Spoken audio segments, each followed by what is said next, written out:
Educação à distância, mudando realidades.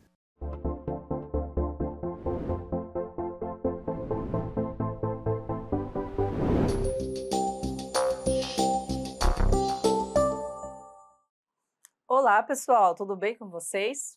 Estamos iniciando então mais uma aula da nossa disciplina Ética e Cidadania. E antes de começar a nossa aula de hoje, vou fazer minha audiodescrição. Sou uma mulher afro-indígena de estatura média, estou com uma camisa preta, um blazer cinza, né? Uma calça preta e cinza e um sapato marrom. Na verdade, o meu blazer é bege, não cinza, tá? Muito bem, estou de cabelo preso, estou aqui no estúdio do IFRO Zona Norte. Aqui no nosso estúdio temos uma parede branca com um fundo verde com os dizeres EAD Mudando Realidades. Muito bem, então vamos começar a nossa terceira aula, na qual nós vamos falar sobre ética e cidadania. O que significa a ética dentro do contexto da nossa cidadania? Vem aqui comigo e vamos saber quais são esses elementos importantes para a nossa formação. Muito bem, olha só, a cidadania ela está interligada com o conceito de democracia. O pensamento ético ele vai além só da racionalidade, ele vai além da questão das regras, mas também ele vai ao encontro da construção do sujeito ético, que dá base para a cidadania, tá? Só que quando a gente fala de cidadania, a gente tem que ter em mente que essa cidadania que nós conhecemos hoje, ela já foi amplamente modificada, tá? Os primeiros conceitos de cidadania, elas eram muito restritas. Não eram todas as pessoas que tinham direitos garantidos, que tinham direitos fundamentais. Essa cidadania, ela foi construída coletivamente. E ela não foi um favor, na verdade, ela foi uma luta. Aliás, ela não foi, ela é uma luta diária. Então, a cidadania ela é um marco para a nossa sociedade, principalmente a partir da era moderna. A gente vai chegar lá e falar um pouco mais sobre isso, que mudou, né? Começou a incluir mais pessoas dentro da cidadania. Até então, a cidadania era algo como se fosse um status para poucos, numa elite. Então, vamos ver aqui no quadro como isso se construiu. Na antiguidade, a cidadania era um conceito exclusivo e muito restrito, tá? Muito diferente dessa noção moderna que a gente conhece hoje, tá?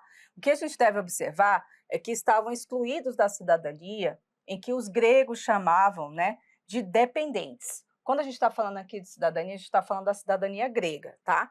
Esses dependentes, eles estavam excluídos, que eram mulheres, escravos, crianças e velhos. Todas as pessoas que eram consideradas dependentes, elas não eram cidadãs, né? E também as pessoas estrangeiras eram excluídas da cidadania, tá? Então, a cidadania era para quem? Se estava excluído mulher, né? Mulheres, escravos, crianças e velhos, o que sobrou? Então, logicamente, os homens estudados e que tinham propriedades. Estes eram, então, considerados cidadãos, tá?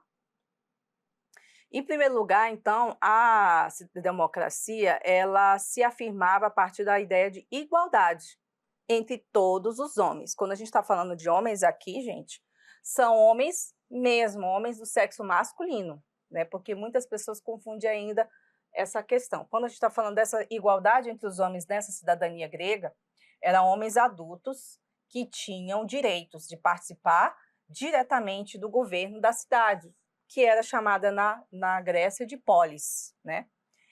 Bom, em segundo lugar, como consequência, a democracia ela era direta, né? Não era por eleição, não era a democracia representativa que nós conhecemos hoje, em que a gente vota no candidato e esse candidato vai nos representar em determinadas instâncias da sociedade. Nesse caso, as pessoas participavam diretamente no governo e também tinham direito a exprimir, discutir e defender em público as suas opiniões sobre as decisões em que a cidade deveria tomar. Então, surgiu então a figura política do cidadão, aquelas pessoas que poderiam opinar, que poderiam buscar soluções para os problemas da cidade. Essa é a chamada democracia direta. Não havia intermediários entre o que era decidido e as pessoas que deveriam o pensamento do coletivo. Claro que a gente tem que fazer o adendo que essa democracia, né, ainda excluía muitas pessoas, as pessoas que não eram consideradas cidadãs. Então, nesse sentido, a gente ainda tem uma grande diferença da democracia que nós temos hoje, certo? Passando adiante, a cidadania, né, a Marilena Chaui foi uma grande filósofa que, né, entende muito e tem um vasto trabalho nesse pensamento. Ela relaciona a cidadania e uma democracia que vai além do conceito formal, né? Além de ser um sujeito de direitos, um sujeito, enfim, que vai atuar de forma política, né? Ela questiona a prática real da cidadania, né? Sobretudo diante das grandes desigualdades que persistem na sociedade. Então, como a gente pode falar que nós temos cidadania num país em que a grande maioria das pessoas são pobres, né? Em que há uma grande desigualdade? Então, a gente tem, sim, uma necessidade de redimensionar e de rediscutir o conceito de cidadania, né? A filosofia, ela desempenha um papel crucial porque ela vai ajudar a revelar como certas ideologias elas podem obscurecer a formação de uma consciência crítica, impedindo então a plena realização da cidadania. A cidadania ela só se faz quando os cidadãos, quando as cidadãs, elas têm consciência crítica. Quando as pessoas são totalmente influenciáveis, não há uma crítica, não há uma consciência, uma formação política, infelizmente, nós não vamos ter uma sociedade plenamente digna, cidadã, uma sociedade que a política ela vai direcionar para as práticas corretas. Então, a gente tem essa crítica da Marilena Chaui exatamente por isso, porque a nossa cidadania, a nossa democracia, ela depende ainda dessas mudanças para que ela seja realmente plena, certo?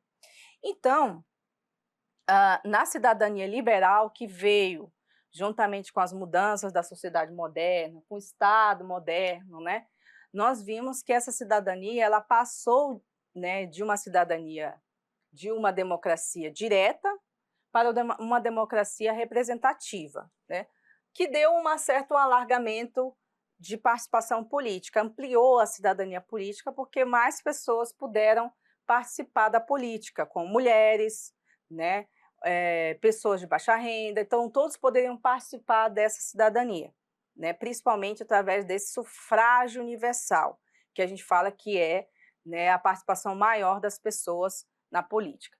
Só veio existir, então, esse sufrágio a partir do século XX, né, como eu disse para vocês, a construção de um longo processo, né, que foi concedido por etapas, que foi liberando mais pessoas, como as mulheres, poderem participar da política, poder votar, poder ser candidatas, né?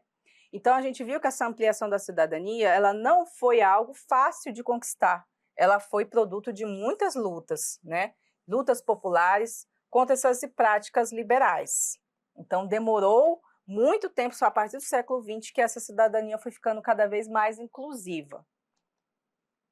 E a cidadania liberal, então, ela promoveu diferentes tipos de direitos, que hoje a gente tem como chamado direitos civis, direitos políticos, direitos sociais. Então, essa cidadania plena, ela se realiza a partir do acesso a esses direitos, que vão garantir a liberdade individual, né, que são os direitos civis, a participação na vida política, que é os direitos políticos, e a dignidade humana através dos direitos sociais. Qual o direito social que eu poderia citar para vocês? Bolsa Família, um direito social, né, das pessoas de baixa renda, enfim. A cultura também é discutida pela Maria Helena Chaui como um direito. Ela é defensora de uma cidadania cultural, né, que defende acesso à cultura, né, que seria algo fundamental para ela, para que o Estado, né, pudesse garantir para a sociedade o direito cultural, que as pessoas pudessem participar da vida cultural, estar presentes, ser artistas, poder ter acesso, né, à vida artística. Isso ainda é algo muito longe da nossa realidade, infelizmente, né? O que a gente pode concluir, então? que, segundo a Marilena Chaui, a cidadania é a expressão concreta da democracia. Então, não existe, gente, democracia sem a cidadania, tá? Porque ela vai se manifestar a partir do exercício pleno dos direitos civis, políticos e sociais. Lembre-se disso. A democracia só se realiza, né, através da cidadania, que vai abranger esses direitos, tá? Então, para ela, ser cidadão é ter direitos garantidos e participar ativamente da sociedade. Participar ativamente da sociedade não é só ir lá e votar, né? Implica em muito mais participações, estar ligado coletivamente, né, a entidades, enfim, e também participar na esfera da cultura. Aí sim você vai ser plenamente garantido desses direitos. Em essência, então, a cidadania, na perspectiva de Marilena Chaui, é um convite para que o cidadão possa se tornar um agente de mudança. Ele não só fique assistindo e criticando lá na televisão, mas que ele possa também ser ativo na vida política, certo?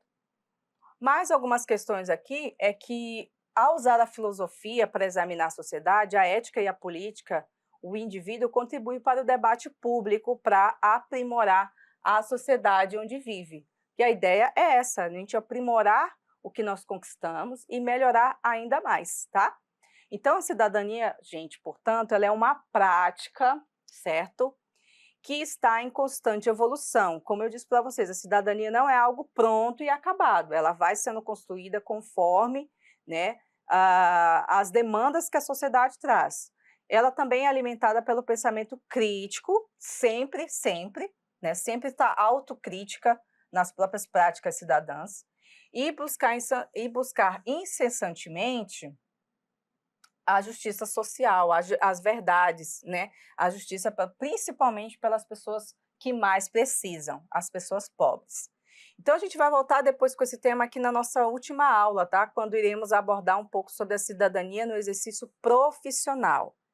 Então, essa ideia de cidadania, gente, é que a gente veja ela não como algo acabado, mas como um processo que tem que ser examinado e reexaminado, que tem que ser colocado em questionamento determinadas práticas, porque se a gente não faz isso, né, a gente não atende realmente às necessidades de uma sociedade, né, e buscando sempre a justiça social, e que o papel do Estado é atender a sociedade como um todo, sim, o Estado tem esse papel, mas principalmente atender aos que mais precisam, porque aqueles que já são independentes, que têm a sua autonomia, que têm a sua renda, não vão precisar tanto do Estado, né? Mas aqueles que não têm esses acessos, que foi muitas vezes negado historicamente, vão precisar de um atendimento especial, vão precisar, de repente, de uma Bolsa Família, vão precisar de uma cota, vão precisar ser atendidos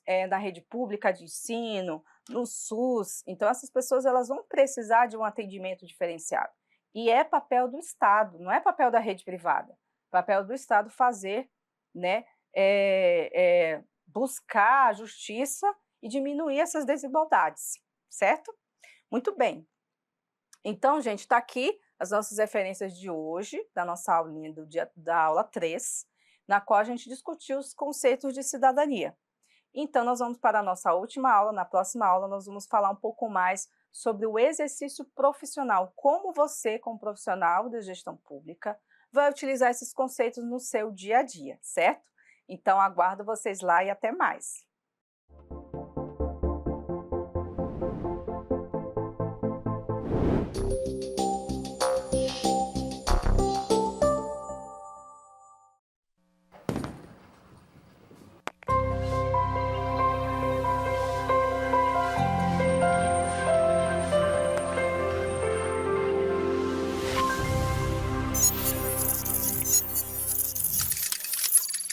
Educação à distância, mudando realidades.